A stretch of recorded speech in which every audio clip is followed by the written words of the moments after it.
Top 10 African Nobel Laureates. Number 10. Albert Luthuli, South Africa, Nobel Peace Prize, 1960. Albert John Luthuli, a prominent figure in the South African struggle for justice and equality, made history when he became the first African to receive the Nobel Peace Prize in 1960. Born in 1898 in a small village in South Africa, Albert Luthuli's early years were marked by a strong commitment to education and community service. He worked as a teacher and became deeply involved in the fight against apartheid, a system of institutionalized racial segregation and discrimination. Luthuli's leadership ability and dedication to non-violent resistance earned him a prominent role within the African National Congress, ANC, one of the most influential anti-apartheid organizations in South Africa. In 1952, he became the ANC's president, a position he held until his untimely death in 1967. The Nobel Peace Prize, awarded to Albert Luthuli in 1960, was a recognition of his unwavering commitment to peace and justice. At the time, South Africa was marred by apartheid's brutality and inequality. Luthuli's leadership emphasized non-violent protest, a strategy inspired by the teachings of Mahatma Gandhi and Martin Luther King Jr. His tireless efforts to end apartheid through peaceful means caught the attention of the international community. Number 9. Lemar Gbowe, Liberia, Nobel Peace Prize, 2011. In 2011, Lemar Gbowe was awarded the Nobel Peace Prize for her remarkable efforts in bringing an end to the brutal civil war in Liberia. Lemar Gbowe's most significant contribution to peace can be attributed to her grassroots activism. She founded the Women of Liberia Mass Action for Peace movement, which brought together Christian and Muslim women in a remarkable display of unity. Under her leadership, these women staged peaceful protests and sit-ins, demanding an end to the civil war and the disarmament of combatants. Gbowe's effort extended beyond protest actions. She played a pivotal role in peace negotiations and mediation processes, advocating for the inclusion of women in these discussions. Her determination and diplomacy helped broker the ceasefire agreements that eventually led to the end of the Liberian Civil War in 2003.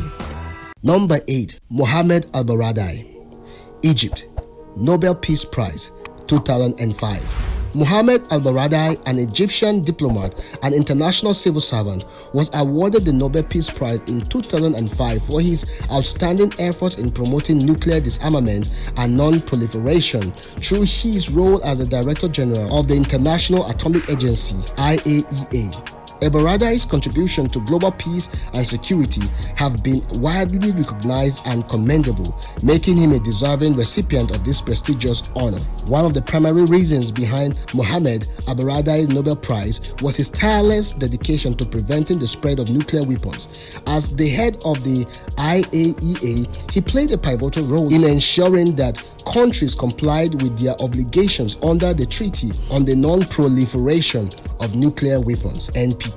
Al-Baradei's calm and diplomatic approach to international crisis also played a significant role in diffusing tensions in several hotspots. His leadership during crises in Iraq and Iran demonstrated his commitment to finding peaceful solutions to complex and politically sensitive issues. By advocating for peaceful negotiations, he helped to build trust and bridge gaps between nations, working towards the peaceful resolution of conflict and reducing the risks of armed conflict with potentially devastating consequences. Number 7. Abiy Ahmed Ali, Ethiopia, Nobel Peace Prize, 2019. Abiy Ahmed Ali, the Prime Minister of Ethiopia, was awarded the Nobel Peace Prize in 2019 for his outstanding efforts to promote peace, reconciliation, and regional cooperation in a region plagued by conflict and instability. His remarkable achievement and visionary leadership have earned him global recognition and have had a significant impact on the Horn of Africa. One of the most pivotal reasons for Abiy Ahmed's Nobel Peace Prize was his role of ending the long-standing Ethio-Eritrean conflict. In July 2018, after years of hostility, Abiy extended a hand of peace to Eritrea, leading to the signing of a historic peace agreement between the two nations. This development not only ended a 2-decade-long conflict but also fostered reconciliation, trade, and cooperation between the two countries. Abiy's commitment to dialogue and diplomacy significantly contributed to this achievement. Abiy Ahmed's vision extended beyond the Ethio-Eritrean conflict. He actively sought to mediate and resolve other regional conflicts in the Horn of Africa, including the ongoing disputes in Sudan and South Sudan.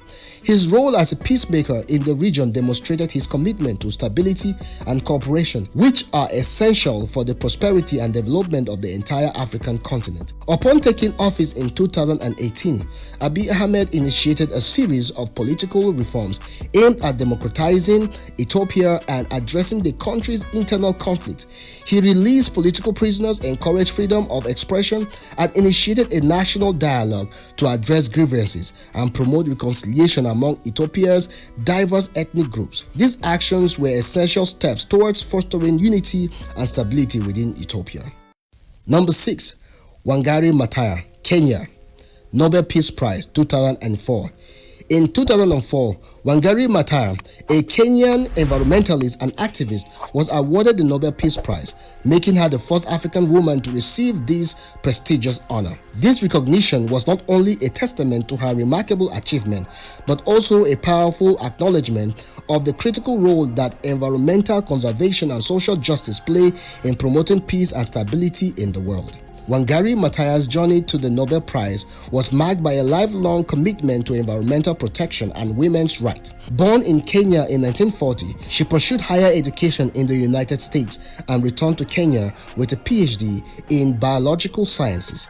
It was upon her return that she became acutely aware of the environmental degradation and deforestation taking place in her homeland. Maathai witnessed the dire consequences of deforestation, from soil erosion to dwindling water sources, and recognized that these issues were not only ecological but also social and political. In response, Maathai founded the Green Belt Movement in 1977, a grassroots organization that aims to combat deforestation and environmental degradation while empowering women in rural Kenya. The movement's primary initiative involved planting trees and educating women about sustainable land management. By involving women in these activities, Maathai not only addressed ecological issues but also challenged traditional gender roles and empowered women to take control of their environment and livelihoods. One of the remarkable aspects of Maathai's work was her ability to connect environmental conservation with broader societal issues. She saw the direct links between environmental degradation, poverty, and conflict, recognizing that the scarcity of natural resources could exacerbate tensions and lead to violence. By advocating for tree planting, land conservation, and sustainable development, she not only contributed to environmental preservation, but also promoted peace and stability in Kenya and beyond. Number 5. Desmond Tutu, South Africa, Nobel Peace Prize, 1984. Desmond Tutu, the renowned South African Anglican bishop and social justice activist, was awarded the Nobel Peace Prize in 1984 for his exceptional and unwavering commitment to the struggle against apartheid in South Africa. This prestigious recognition was a testament to Tutu's tireless efforts in advocating for peace, justice, and human rights in a country plagued by social segregation and oppression. One of the primary reasons why Desmond Tutu received the Nobel Peace Prize was his instrumental role in promoting nonviolent resistance to apartheid. At a time when South Africa was deeply divided along racial lines, with the apartheid regime brutally suppressing the rights of the majority black population, Tutu stood as a symbol of hope and reconciliation. His advocacy for non-violence and peaceful coexistence resonated with many South Africans and the international community, demonstrating that change could be achieved without resorting to violence. Tutu's moral authority and moral courage were also key factors in his Nobel Prize win.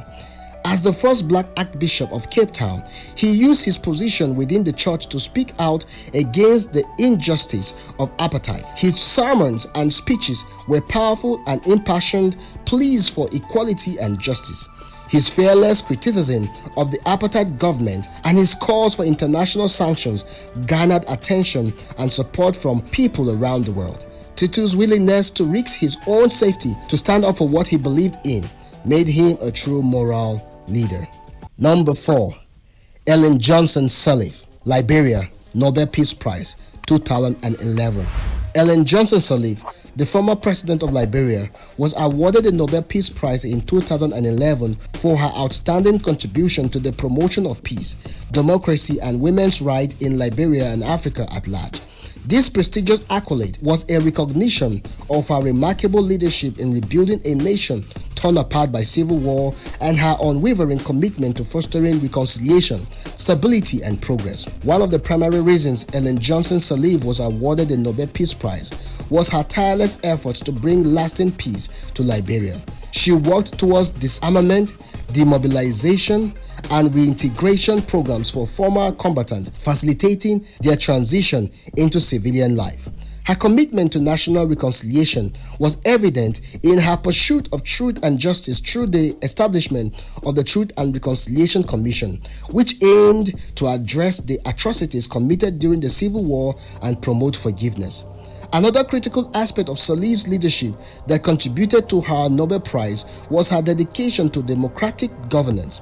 Under her leadership, Liberia witnessed significant improvements in democratic institutions and practices. She oversaw the conduct of free and fair elections, ensuring that the voice of the people was heard in a transparent and inclusive manner. Her commitment to democracy not only stabilized Liberia, but also set an example for the rest of the African continent. Number 3. Wole Soyinka, Nigeria, Nobel Prize in Literature, 1986. Wole Soyinka, the renowned Nigerian playwright, poet, and essayist, was awarded the Nobel Prize in Literature in 1986 for a multitude of reasons that reflect his outstanding contributions to the world of literature and his profound impact on society. His selection as a Nobel laureate was a testament to his unique talent, unwavering commitment to social justice, and his ability to bridge cultural divides through the power of his words. Wole Soyinka's literary works were a testament to his exceptional talent and creativity. His writing displays a rich tapestry of themes, styles, and genres, showcasing his versatility as an author. His plays, including Death and the King's Horseman and The Man Died, Prison Note, are masterpieces that tackle complex issues of power, tradition, and colonialism. His poetry, such as A Shuttle in the Crypt, delves into deep philosophical and existential questions. Soyinka's ability to craft compelling narratives and evoke strong emotions through his words was undoubtedly a significant factor in his Nobel Prize recognition. Beyond his literary prowess, Wole Soyinka's commitment to social and political causes played a pivotal role in his Nobel Prize win. Throughout his life, he used his platform as a writer to address pressing issues, particularly in the context of Nigeria and Africa at large. His plays often tackle topics like corruption, tyranny, and the clash between tradition and modernity. Soyinka's activism was not confined to his writing. He was also a vocal advocate for human rights and democracy. His fearless critique of oppressive regimes, including his public criticism of Nigeria's military juntas, made him a symbol of resistance against authoritarianism and a voice for those who were silenced. Number 2. Kofi Annan, Ghana, Nobel Peace Prize, 2001. Kofi Annan, the 7th Secretary General of the United Nations, was awarded the Nobel Peace Prize in 2001 for his outstanding efforts to promote peace, human rights, and social justice on a global scale. Annan's dedication to diplomacy, conflict resolution, and his unwavering commitment to the principles enshrined in the United Nations Charter made him a deserving recipient of this prestigious honor. One of the primary reasons Kofi Annan was awarded the Nobel Peace Prize was his pivotal role in addressing some of the world's most challenging and contentious conflicts. During his tenure as Secretary General from 1997 to 2006, he worked tirelessly to mediate and prevent conflicts in various regions, including the Balkans, the Middle East, and Africa. His diplomatic skills and ability to bring opposing parties to the negotiating table were instrumental in diffusing tensions and reducing violence in these troubled areas. Notably, Annan's efforts in bringing about a peaceful resolution to the Sierra Leone Civil War demonstrated his commitment to upholding the principles of the United Nations. He played a crucial role in facilitating the Lomé Peace Accord in 1999, which marked a turning point in the conflict and ultimately paved the way for lasting peace in the country. Annan's mediation effort also extended to East Timor, where he oversaw the UN's administration of the territory, ensuring a smooth transition to independence. Another significant aspect of Kofi Annan's Nobel Prize-worthy contributions was his dedication to human rights and the promotion of the Millennium Development Goals, MDGs. Under his leadership, the United Nations worked tirelessly to alleviate poverty, improve health care, and enhance education in developing countries. Annan's commitment to eradicating poverty and fostering sustainable development showcased his belief that peace and security could only be achieved in a world where basic human needs were met. Kofi Annan's Nobel Peace Prize was a testament to his tireless dedication to the ideals of peace, human rights, and international cooperation. His role as a peacemaker, diplomat, and advocate for global development made him a symbol of hope and progress in an increasingly complex and interconnected world. Annan's legacy continues to inspire individuals and nations to work together to address the world's most pressing challenges, and his Nobel Prize remains a well-deserved recognition of his outstanding contributions to global peace and prosperity. Number 1. Nelson Mandela, South Africa, Nobel Peace Prize, 1993. Nelson Mandela, the iconic South African leader, was awarded the Nobel Peace Prize in 1993 for his outstanding and unwavering commitment to ending apartheid and promoting reconciliation and peace in a deeply divided nation. This prestigious honor was a testament to Mandela's remarkable leadership and his role in reshaping the course of South African history. One of the most compelling reasons behind Mandela's Nobel Prize was his lifelong dedication to the struggle against apartheid. Apartheid was a system of racial segregation and discrimination enforced by the South African government, which systematically oppressed the majority black population. Mandela's tireless efforts to dismantle this unjust system were marked by courage, resilience, and an unyielding belief in the principles of justice and equality. He spent 27 years of his life in prison for his activism, emerging as a symbol of resistance against apartheid. Mandela's commitment to reconciliation and peace was a cornerstone of his Nobel Prize recognition. After his release from prison in 1990, he could have chosen a path of vengeance and retaliation. Instead, he pursued a path of forgiveness and unity, advocating for reconciliation between South Africa's racially divided communities. Mandela's vision for a peaceful transition to democracy where all races could coexist harmoniously was instrumental in preventing a potentially catastrophic civil war. Mandela's leadership during the negotiation process to end apartheid was nothing short of remarkable. He worked alongside former political adversaries, including F.W. de Klerk, the last apartheid-era president of South Africa, to create a new inclusive political landscape. The negotiations led to the first democratic elections in 1994, where Nelson Mandela became South Africa's first black president, marking a historic turning point in the nation's history. This transition occurred with minimal violence, a testament to Mandela's commitment to peaceful change. The Nobel Peace Prize awarded to Nelson Mandela was not just a recognition of his individual achievement, but also a symbol of hope for the world. It celebrated the power of reconciliation, forgiveness, and the ability of individuals to overcome seemingly insurmountable challenges for the greater good. It served as a reminder that even in the face of deeply rooted divisions and injustices, peace and equality can prevail through the leadership of individuals like Mandela. Before you go, don't forget to subscribe to the channel if you haven't done so yet. You can also check out other inspiring videos on this channel. Thank you for watching. We will see you next time.